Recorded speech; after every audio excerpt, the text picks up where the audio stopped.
Zo, beste kijkers, wat zou u ervan vinden als we een small chat zouden hebben met een Amerikaanse kapitein, iemand die gegraduated is in West Point.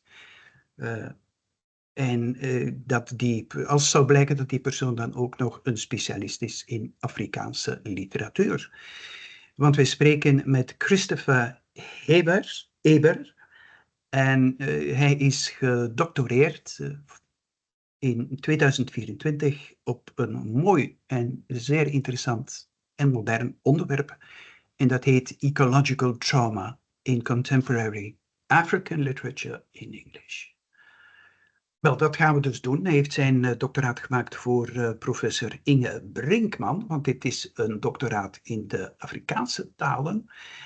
En co-promotor professor Stef Kraps, die we kennen van de talen van Engelse literatuur natuurlijk.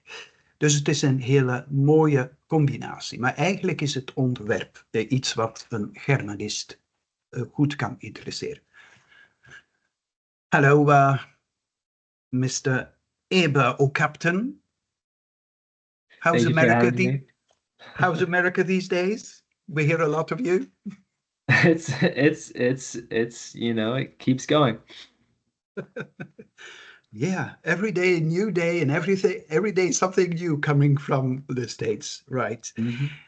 I just explained, Christopher, that you're a captain in the American Army, that you graduated from West Point, which is maybe something you should explain, because most of us, I guess, like me, have the conception that a West Point graduate is someone who is involved in military affairs. And at least as far as I know, you can't study English literature, for example, at our military academies. So can you enlighten us? Yes, of course. So I graduated West Point in 2021 with a Bachelor of Science degree in English, and it's a Bachelor of Science because of the sheer amount of STEM, science, and math courses that they require us to take. But you can indeed major in English at West Point. There's also philosophy and international affairs, that sort of thing. Initially, I came to Belgium on a Fulbright scholarship, which I was awarded in 2021 to pursue a full-time master's at Ghent University in African Studies, which I was really, really excited about because I'd always been interested in African literature, as well as the premise of the Fulbright, which is international exchange, which is something that's very important to me. When I departed Belgium, my faculty in the department invited me to stay on in a sort of remote capacity, working toward the PhD, which I did on my own time. And I returned to Belgium last year in November and successfully defended, and here we are today. Right. In between some more preparations, he took his PhD in Ghent, right? Now, you work for the military intelligence department. What does that mean? Yeah, so the United States Army is just broken up into a lot of different branches. Some of the main ones that you're probably familiar with are, artillery, infantry, that sort of thing. Military intelligence essentially just provides intelligence support to operations on the tactical and strategic level. So that's what I've been. That's sort of been my full-time job while I've been here. Yeah. Well, it's a tremendous achievement, I should say. Because it took you how many years exactly to finish it, to complete it? So the PhD from start to finish, I started in the summer of 2022 and defended in the winter of 2024. So about a little over 2 years. Again, quite an achievement. Congratulations on that. Because most people take 4-5 years to do it. But you were in a bit of a hurry because the army was asking when you would be available for them all the time, full time, I suppose.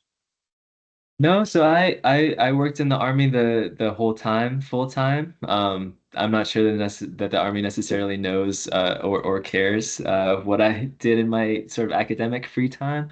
Um, but yeah, I was just really motivated to pursue my topic and research and writing on the weekends and when I could provided a really great way for me to stay engaged academically while also exploring this full-time job with the Army.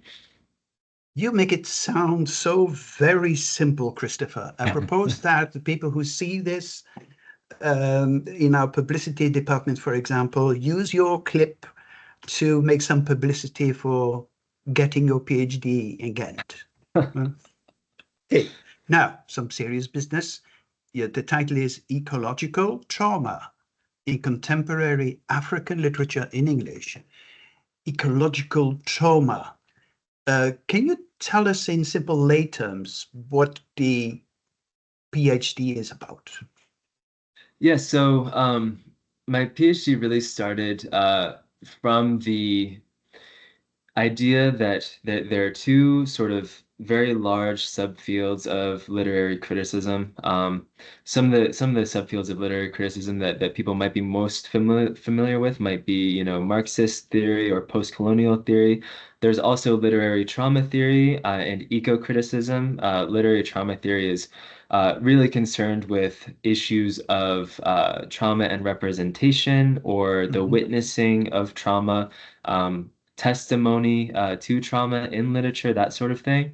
Whereas eco-criticism is a huge field of literary studies concerned largely with representations of the non-human environment, animals, plants, things like that in literature. That's sort of a simplification, but my thesis started from the premise that it would be interesting to combine these two strands of literary theory um, when reading a selection of African texts for the ways in which different authors represent the things that are happening to the environment that are affecting both humans and non-humans. So really the main question that I wanted to explore is literary language eventually capable of representing something like ecological trauma, and what does that mean when we talk about thinking about the climate crisis in more sort of ethical terms, that sort of thing. Right. And that's where the name of Professor Stef Krabs pops up, I suppose, because Mhm. this is right up his alley. He's an authority in the field, I suppose. Yes, yeah, that's correct. One of his most recent works on post-colonial trauma theory is really a seminal text in the field. So getting to work with Professor Krabs and Professor Brinkman and all of my other advisors was a huge reason why I, decided to stay at Ghent and pursue this. Right. Who's the big name in ecological trauma? Who invented it, let's say? Who should we think of? So when it comes to ecological trauma, there's a lot of ideas that get close to it, but none that really spell it out in the terms that I do in this work. There's concepts that have been put forward by people like Steph Krafts, like on climate trauma, on ecological grief, mourning nature, that sort of thing. But the way I define ecological trauma, which is, the small or large scale disruption of an ecological system that includes humans and non-humans. And what I do in this definition is I link the genesis of ecological trauma and these historical forces like colonialism and imperialism, especially when it comes to things like resource extraction and settler colonialism in particular. Um, so what I would say is that my analysis brings sort of a post-colonial concern to issues of ecology and of trauma. Right. What is interesting about your ideas, I find, is that you make the distinction between human and non-human uh, um, people suffering, not Hmm. suffering from the trauma, which is new, I suppose, Yeah, so I because we think tend to think of uh, people suffering from trauma as being human. what's sort of new is using the language of literary trauma theory to talk about non-human trauma. What's not really new is the concerns of authors for non-human beings in their work. Um, some of the examples that I would highlight, and one of the issues that I saw throughout this study is there's almost always, when it comes to, for example, the extraction of oil in the Niger Delta, there's a recourse to anthropocentric language sometimes in the works of different authors. One I would highlight is Helon Habila's novel Oil on Water, in which there's a scene where a character, sees oil marking this grass as he's walking through this sort of ravaged landscape, and he says that the oil stained the grass like liver spots on a human's hands, and so likening the grass to a human hand is a really interesting move. Um, and that it sort of, anthropomorphizes the natural environment in an interesting way. But a counterpoint to that is another book by Nnedi Okorafor called Lagoon, which stages this first contact narrative with between aliens and sea creatures, actually, instead of between aliens and humans in Yes. Lagos, Nigeria. And so how Okorafor centers non-human voices and characters even in her work is sort of a fascinating step forward, in my opinion, when it comes to representing the ecological trauma of oil extraction. Right. Now, mind you, in your title is Contemporary African Literature. In contemporary, there is, on the one hand, the canonical works, and on the other hand, the very contemporary, recent work that you study, and the works that you have looked at in your PhD. There's only novels, so no drama and no poetry, right? That's correct. Yes. Why did you do that?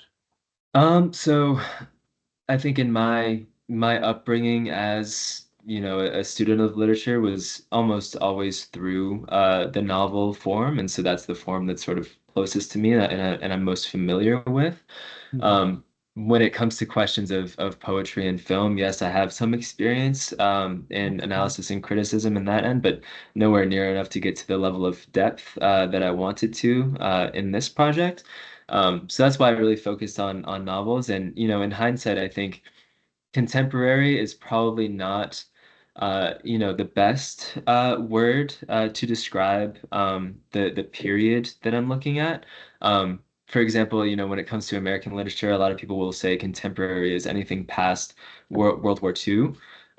The span of the corpus that I look at of African literature in English, and the reason that it's in English is, of course, because of colonialism, which is a relatively recent phenomenon.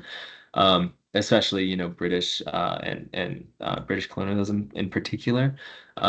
So the range of the temporal range that I look at is really 1950 to 2021. Some of the more canonical works that I look at are works like Amos Tutuola's The Palm Wine Drinkard, which was published in the 1950s, Ben Okri's The Famished Road, which was in the 90s, and then some works by, James Coetzee and Doris Lessing, figures like that, which were, Hmm. scattered throughout the 70s and 80s and until today, really. Right. Now, African literature in your context means northern and east and the eastern part of Africa, not the south, not west.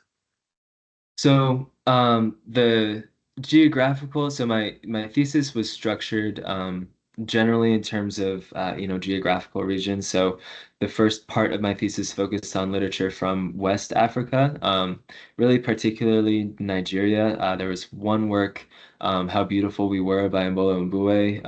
Mbue is from Cameroonian descent. So I sort of lumped those into the West Africa category, and the sort of theme that I explored there was resource extraction. And then Southern Africa was really the region that structured the second half of my thesis. So works by authors like Doris Lessing, Nadine Gordimer, Bessie Head. Really, I think the countries were really Zambia, Zimbabwe, Botswana, and the country of South Africa specifically. And those works, what I analyzed there was really the impact of settler colonialism on ecology and on human relationships with ecology, that sort of thing. Um, that being said, I think there was a productive possibility of looking at, works from East Africa in English, because there's a lot of, issues surrounding, for example, wildlife conservation, that sort of thing. But in the scope of this thesis, what I really looked at was Western African literature through the lens of resource extraction, and Southern African literature through the lens of settler colonialism, Right. if you will. Right. Now, of these 7 or 8 novels that you chose to study, which was your or is your favorite? Which is a book that you really would recommend to us? If there's one out of the 8 that you would like us to read, which one is it, and how does it tie in with your subject? So I'll recommend two. The first one that I would recommend is Amos Tutuola's The Palm Wine Drinkard. It's a relatively short book, but Can you repeat the author? Yes, Amos Tutuola. Yeah, who is a man, a woman? He's a man. He's a African? man from Nigeria, Good. who was active in terms of authorship in like the 50s, 60s, that sort of time frame. Um, what his book does is stages this sort of phantasmagorical journey that the narrator takes to find his dead palm wine tapster. It was the man who, Yeah, tapped the best wine, so he wants to go recover him. yeah. But what's really interesting about Tutuola's text is the way it views the human subject as not necessarily bounded in ways that we normally think, right? So his text is marked by, transformation, contingency, fluidity. There's a lot of, strange transformations that take place across this journey. Um, both in terms of the human and the non-human environment, and these two environments interact in really fascinating and interesting ways. And at the end of the day, it's just a really fun read as well, because it's kind of like a picaresque journey, almost through this interesting landscape. The second work that I think I would recommend is Doris Lessing's The Grass is Singing. So this there's a lot of works that deal with sort of the breakdown of the female settler subject in different African settings. Another example would probably be J.M. Coetzee's In the Heart of the Country. But what Lessing's novel does is it sort of starts from this almost journalistic perspective. There's a murder that happened, and we don't know how it happened or why it happened. And as the novel progresses, you see this character of Mary, who's grown up. I think the country is Southern Rhodesia at that time. Who's grown up sort of sheltered, and she goes to live with her new husband on a farm that's pretty isolated. And the farm doesn't see much financial success, so Mm-hmm. there's a lot of Mm-hmm. pressure in that sense. And there's a an interesting relationship that forms between Mary and Moses. And Moses is, an African farm laborer who works on the farm, and later he works inside the house while Mary's there. And what it deals with is, the racism of Southern Rhodesian society. And it also deals with the settlers' fear of nature, of encroaching nature onto the settlement. There are a lot of interesting, passages in dreams that Mary has that imagine, trees coming up through the floor of her house, and the bush, enclosing her home. And it's that that sort of those sort of dreams are mixed in an interesting way with her fear of Moses, which in her mind, as I argue, she sort of subsumes Moses into what I call like an environmental other. She reduces his personhood and his subjectivity to the point where he's almost just another part of the environment that's invading the settler's home. And so, all that being said, I think it's another really accessible text, and one um, that I would recommend. Good, excellent. Well, I propose that we all read those two excellent books, and the whole list of the books that you have studied will be in the Facebook comments and in the Facebook post. I mean, now we keep the provocative question for the last, Christopher. Why? Oh, why does someone spend 2, 3, and so on years on this kind of subject, and would it, can it, in any possible way, change our world a tiny, tiny bit? Because then you've been successful, right? Mm-hmm. Yeah, so I think that's a really good question. What I would say is my fundamental goal with this thesis is not limited to African literature necessarily, right? What I sought to do was bring together literary trauma theory, which is concerned with establishing an ethical relationship to other people and to really historical events as well, and bring that language into conversation with a lot of things that are happening in the field of eco-criticism, climate fiction, the climate crisis in general. And what was interesting for me was asking the question, what if we started to talk about the environment and about non-humans in ethical terms? How do we establish an ethical relationship, to a river that's been, polluted by an oil spill, and now all the fish and the birds are dead. What language do we use to talk about that sort of thing? And, I think this thesis, hopefully, for me, is a first step in bringing those two streams of discourse together to talk about what I believe is, one of the most pressing issues of our time. Well, spread the news. Tell your president. There's change going on. Now, Captain, dear Christopher, thank you so much for this very interesting talk. What's your next move? You've recently been promoted to captain, so your next move would be major? So well, that'll be probably in 6 years. So my next move is to go to another, operational assignment within the United States, and keep doing my job from there. Good. While doing so, think of us good Belgians who Of course. supported you and who coached you in your PhD. And Of course. I hope we'll hear some more from you in the near future. Scholarly wise, of course. Yes, Not of course. not in the army. Thank you so much for the interview. Thank you. Bye-bye.